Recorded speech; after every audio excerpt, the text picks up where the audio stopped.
Welcome to No Less Survival. That's where the more you know, the less you need. So, we all know that in the winter months, survival can be dependent on something as simple and yet complex as keeping your body warm. Hypothermia kills more people, exposure kills more people than just about any other thing in an emergency situation.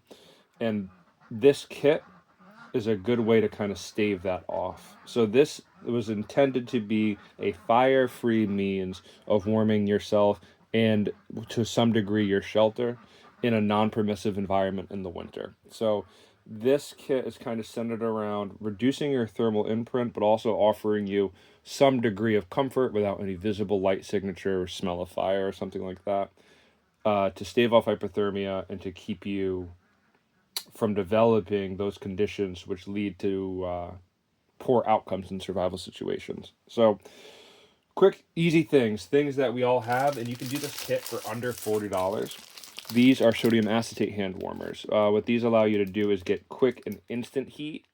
They don't last as long as the iron oxide ones do, but they are quick and go. So for immediate exposure, restoring dexterity, you can put those on your extremities. You can also put those at your points of heat. So we know that those are by our kidneys, those are down near our leg area, behind our neck, things like that, under our armpits. This is going to help kind of warm up your center first, and then your extremities will come second.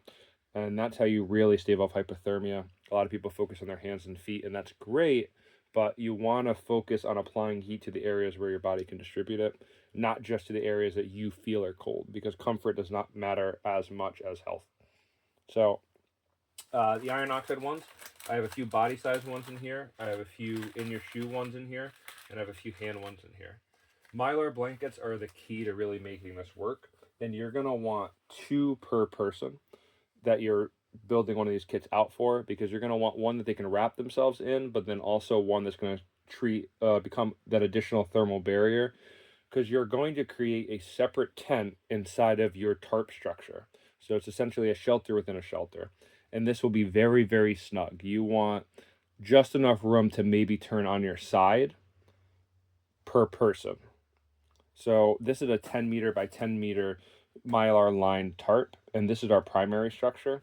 This is a bivy, a Mylar bivy, that goes inside of that structure, and that is the structure we're going to focus on heating, so to speak, between our body heat and these supplemental heat sources here.